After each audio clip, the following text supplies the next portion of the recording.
Hello friends, welcomes to Kanaka சமையல். இன்றைக்கி நம்ம சூப்பரான டேஸ்டான ஹெல்த்தியான சுண்டைக்காய் குழம்பு எப்படி செய்யலாங்கிறது தான் பார்க்க போகிறோம். வாங்க வீடியோக்குள்ளே போகலாம்.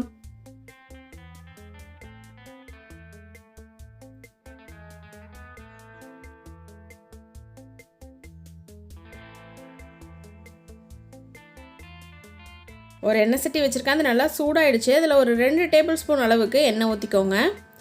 எண்ணெய் நல்லா சூடானதுக்கு அப்புறமா 1 கப் அளவுக்கு சின்ன வெங்காயம் நல்லா கட் பண்ணி வச்சுருக்கேன். அதை சேர்த்து நல்லா வதக்கிக்கலாம். வெங்காயம் அதோட பச்சை ஸ்மெல் போகிற வரைக்கும் நல்லா வதங்கணும்.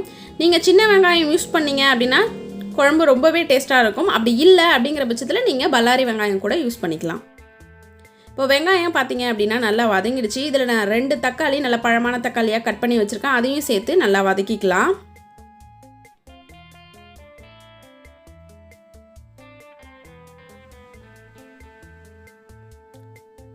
இதில் நாம் நல்லா வதங்கிறதுக்கு உப்பு சேர்த்துக்கலாம். அப்புறம் கொஞ்சமாக புளி சேர்த்துக்கலாம். இதையும் சேர்த்து நல்லா வதக்கிக்கோங்க. புளி வந்துட்டு இதிலே நல்லா அரைப்பட்டு போயிடும். அதனால் நான் இதிலே சேர்த்துட்டேன். இப்போ இது எல்லாமே பார்த்தீங்க அப்படின்னா நல்லா வதங்கிடுச்சு. இதில் நாம் அரை மூடி அளவுக்கு தேங்காய் பல்லாக கீறி எடுத்து வச்சுருக்கேன். அதையும் சேர்த்துக்கிறேன். சேர்த்துட்டு இதையும் நல்லா வதக்கிக்கோங்க.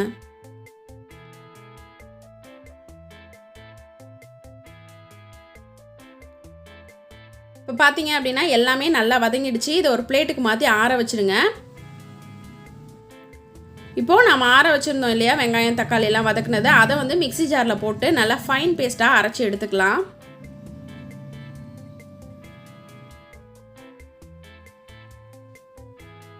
இப்போது எல்லாத்தையுமே ஃபுல்லாக சேர்த்தாச்சு.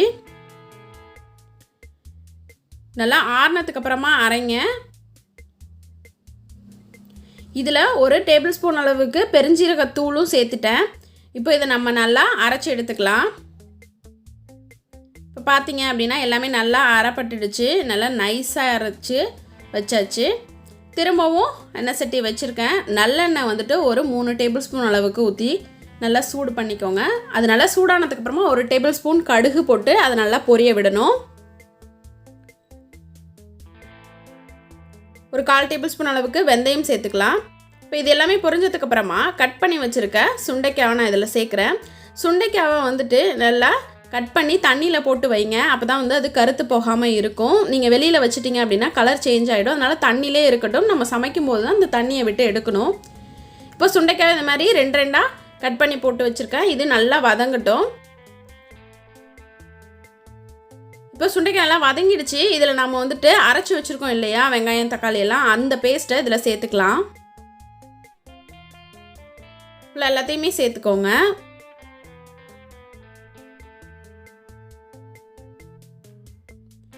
இப்போது இதில் நாம் ஜார்லேயே ஒரு டம்ளர் தண்ணி ஊற்றி அதை கழுவி இந்த தண்ணியை இதிலே ஊற்றிடலாம்.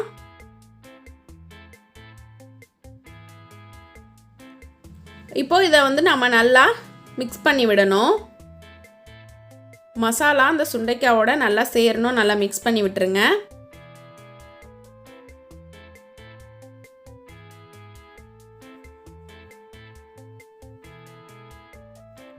இப்போ இதில் இன்னும் எக்ஸ்ட்ராவாக ஒரு கிளாஸ் அளவுக்கு நான் தண்ணி ஊற்றிருக்கேன். ஏன்னா அது கொதித்து சுண்டி வரணும் இல்லையா. நீங்கள் தண்ணி கம்மியாக வச்சுருந்தீங்கன்னா சீக்கிரமாகவே சுண்டிடும். உங்களுக்கு பச்சை வாடை இருக்கும். அதனால் தண்ணி கொஞ்சம் எக்ஸ்ட்ரா ஊற்றிக்கோங்க. இப்போ குழம்பு மிளகாய் தூள் இருக்கு இல்லையா, அது நான் 2 டேபிள் ஸ்பூன் அளவுக்கு சேர்த்துருக்கேன்.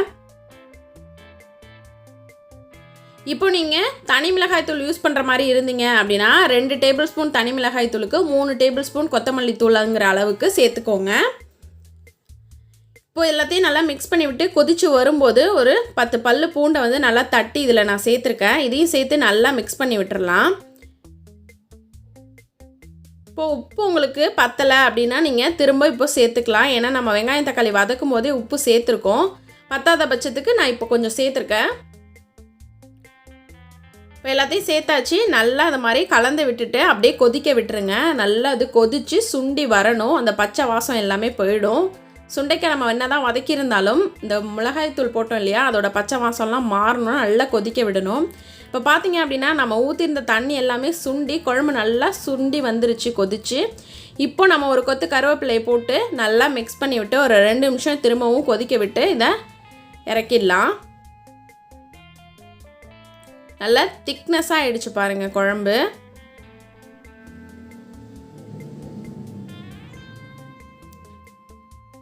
இப்போ இது மாதிரி நல்லா கொதிச்சிட்ருக்கு பாருங்கள்.